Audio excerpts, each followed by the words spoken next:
सो आज मैं तुम्हें ऐसा एक शॉर्ट तरीका बताऊंगा जिससे तुम्हारे एग्जाम का कोई भी फॉर्मूला तुम एग्जाम के दिन बिल्कुल नहीं भूलोगे और तुम्हें 110% वो एग्जाम में भी याद आएगा और तुम इसे इतना अपने इसमें सबकॉन्शियस में फिट कर दोगे ना उस फॉर्मूला का, कोई भी फॉर्मूला रहने दे और कितने भी रहने दे, वो फॉर्मूला इतने अच्छे से फिट होएगा ना कि तुम एग्जाम के बाद भी उसे याद रखोगे एटलीस्ट फॉर 1 मंथ। ये मेरी गारंटी है। और ये कैसे करेंगे वो मैं आज तुम्हें बताऊंगा, पर उससे पहले चैनल को सब्सक्राइब करो और लाइक करो, ठीक है। तो चालू करते हैं। और ये फॉर्मूला अभी मैं बताता हूँ। अगर तुम एक्सपेक्ट कर रहे हो कि तुम्हें मैं ऐसा चीज़ बताऊंगा जो एग्जाम के एक दिन पहले तुम करोगे, लाइक अभी कल एग्जाम है तो आज मैं फॉर्मूला करता हूँ ताकि मेरे को कल याद आ जाए, तो ऐसा टेक्निक नहीं है। और मैं ऐसे कुछ चीज़ों को बताता भी नहीं कि एग्जाम से एक दिन पहले कैसे करे, एक रात पहले कैसे करे ना। मैं अगर तुम कोई exam for a bare minimum से पकड़ो 2 मंथ मिनिमम के बाद देने वाले हो तो ये वीडियो देखना, क्योंकि तब तुम्हें ये ट्रिक वर्क करेगी तुम्हारे लिए। It's not a trick, it's a method, एक प्रोसीजर है जो फॉलो करोगे तो वो फॉर्मूलाज तुम्हारे सबकॉन्शियस में फिट होते हैं। ये मैंने पर्सनली फॉलो किया है और मुझे रिजल्ट दिखा है, इसलिए मैं तुम्हें बता रहा हूँ। तो आज चालू करते हैं। तो तुम्हें क्या करना है, तुम्हारा जो भी कोई एग्जाम है, for example JEE, NEET, CAT, मैं पर्सनली कैट का पढ़ाई करता हूँ, सो उसके लिए तुम्हारा जो भी जितने भी फॉर्मूला है जाओ गूगल करो और एग्जाम का प्रेप चालू करने से मतलब इनिशियल फेजेस में वो फॉर्मूला पूरे पेपर पे लिख दो। अपना एक फॉर्मूला बुक बनाओ और उसमें सारे फॉर्मूलाज लिख दो। भले ही तुमने वो चैप्टर किया है नहीं किया है फर्क नहीं पड़ता, सिर्फ फॉर्मूलाज लिखो। हमें सिर्फ फॉर्मूला रटने पे फोकस करना है। वो अंडरस्टैंडिंग वगैरह वो सब लेसन से आ जाएगी जब तुम उसके लेक्चर्स देखोगे, बट इनिशियल स्टेजेस में सिर्फ फॉर्मूला लिख लो। सो हाँ, सारे फॉर्मूलाज एक बुक में नोट करो और उसे एक अपनी फॉर्मूला बुक बनाओ। तुम ऐसा मत करो कि चैप्टर पढ़ रहा हूँ उसके सम सॉल्व कर रहा हूँ फिर उसका फॉर्मूला लिख रहा हूँ, ऐसा डिस्टेंस पे फॉर्मूला मत रखो। एक बुक बनाओ, ओके। स्टेप 1 बुक बना दी। उसके बाद तुम्हें फर्स्ट गो थ्रू में क्या करना है, सारे फॉर्मूलाज तुम्हें पहली बार कैसे देखने मालूम है। आज तुम बुक को लगे, सपोज कल तुमने फॉर्मूला बुक बना दी, अभी आज डे 1 है। डे 1 पे तुम सिर्फ तुम्हें कितने दिन में फॉर्मूला कवर करना है। सपोज तुम्हारे पास 50 फॉर्मूला है और तुम्हारे पास पहले गो थ्रू के लिए 5 दिन है, तो आज तुम सिर्फ 10 फॉर्मूला करोगे। उसके आगे के फॉर्मूला तुम देखोगे भी नहीं, 10 फॉर्मूला तुम अच्छे से रटोगे आज।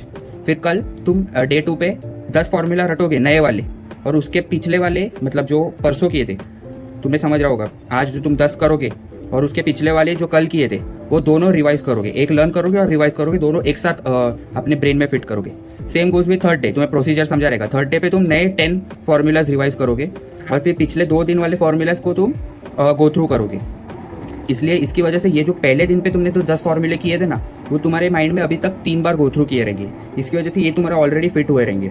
उसके बाद 4th डे आएगा और 5th डे आएगा, तुम्हें सेम प्रोसेस करना है, नए 10 फॉर्मूलेज करने और पिछले सारे रिवाइज करने। ये प्रोसेस तुम्हें पहली बार ऐसा रिपीट करना है कि तुम जब पूरे फॉर्मूलेज कंप्लीट कर लो। ये हो गया तुम्हारा राउंड 1। अभी राउंड 2 में क्या करना है, तुम्हें रोज बिना कोई डे मिस किए रोज फॉर्मूलेज गो थ्रू करना है, रोज। इसमें कुछ शॉर्टकट नहीं बता रहा हूँ तुम्हें, ये ट्रिक क्यों बता रहा हूँ मैं तुम्हें, क्योंकि लोग क्या करते हैं वीकेंड्स पे सिर्फ फॉर्मूला रिवाइज करूंगा या फिर एग्जाम के थोड़े दिन पहले फॉर्मूलाज रिवाइज करूंगा, ऐसा करते हैं। ऐसा मत करो।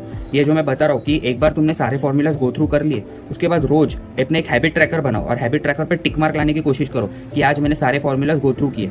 इससे क्या होगा मैं तुम्हें बताता हूँ कि आज तुमने फॉर्मूलाज किया, सेकंड डे करोगे, थर्ड डे पे ना जब तुम A+B = 2 कुछ भी आएगा ना, तुम्हारा ब्रेन अपने आप सबकॉन्शियसली आंसर करेगा। चाहे वो कितना भी नया फॉर्मूला हो, कितना भी कॉम्प्लेक्स फॉर्मूला, तुम्हारा ब्रेन तुम्हें थोड़ा थोड़ा इनपुट देते रहेगा मिक्स एंड मैच करके। लाइक प्लस माइनस ऊपर नीचे हो सकता है, पर तुम्हें मेन कॉम्पोनेंट्स तेरे फॉर्मूले के अपने आप याद आएंगे सबकॉन्शियस माइंड की वजह से। तो इसलिए तुम्हें क्या करना है, ये डेली हैबिट रखनी है कि फॉर्मूलाज गो थ्रू करोगे। एक दिन भी मिस मत करना, एक दिन भी नहीं। तुम अपने ब्रेन में वो फीड करते जा रहे हो और तुम्हें क्या लगता है एक हफ्ते बाद जब तुम डेली रिवाइज करोगे तुम्हें फॉर्मूलाज याद नहीं रहेंगे, तुम मक्खन की तरह फॉर्मूलाज रिवाइज कर पाओगे। मतलब तुम्हारे दिमाग में फिट हुआ रहेगा एक को सारे फॉर्मूला ऑन योर टंग, समझे। और यही ट्रिक है। तुम एक्सपेक्ट करोगे तुम एग्जाम के एक दिन पहले फॉर्मूलाज करोगे फिर तुम्हें एग्जाम में फटाक से याद आएगा, नहीं। तुम्हारे ब्रेन में ऑलरेडी बहुत सारा स्टफ फीड रहता है और अगर तुम एग्जाम के एक दिन पहले कुछ नया डालोगे तो वो एग्जाम में याद नहीं आएगा। इस टेक्निक में कैसे तुम अपने इन फॉर्मूलाज को एकदम डीपली अपने दिमाग में डाल रहे हो, ऐसा नहीं कि तुम आउटसाइड लेयर में डाल रहे हो, एकदम डीप लेयर पे डाल रहे हो। इसकी वजह से तुम ये फॉर्मूला भूलोगे ही नहीं और एग्जाम में जाके फाड़ दोगे फॉर्मूले पे कुछ आया तो, समझे। तो इसी वजह से तुम्हें अपने हैबिट्स बनाना पड़ेगा, उसको एक हैबिट में डालो कि रोज फॉर्मूला रिवाइज करूंगा, रोज, every single day, consistency, okay. So हाँ, यही थी टेक्निक मेरी और इससे मुझे बहुत रिजल्ट दिया है। लाइक 7 दिन से पहले मैंने ये चालू किया था और 7वें दिन पे ही मेरे को ऐसा ना अंदर से सबकॉन्शियसली x+1/x² का फॉर्मूलाज अपने आप ऐसा थोड़ा दिमाग में आने लगता है। तुम्हें क्या लगता है अभी कैट को तुम और कितने 5-6 महीने, तो वो टाइम तक तो मेरे दिमाग में एकदम ऐसा सेटल हो जाएगा फॉर्मूला। अगर ये फॉर्मूला पे क्वेश्चन आया और मैं नहीं कर पाया तो मेरे पे लालत है, समझे। इतना डीप तुम्हारे दिमाग में सेटल होगा ये कोई भी formula. Same goes with squares, मतलब ये मैं कैसे करता हूँ, स्क्वायर्स, टेबल्स, रूट्स, ये सब के लिए यही टेक्निक यूज करता हूँ। और यापिंग जाओ और ये अप्लाई करो और 10 दिन मिनिमम प्रैक्टिस करो इस चीज़ का और आके कमेंट में मुझे बताना। Good bye.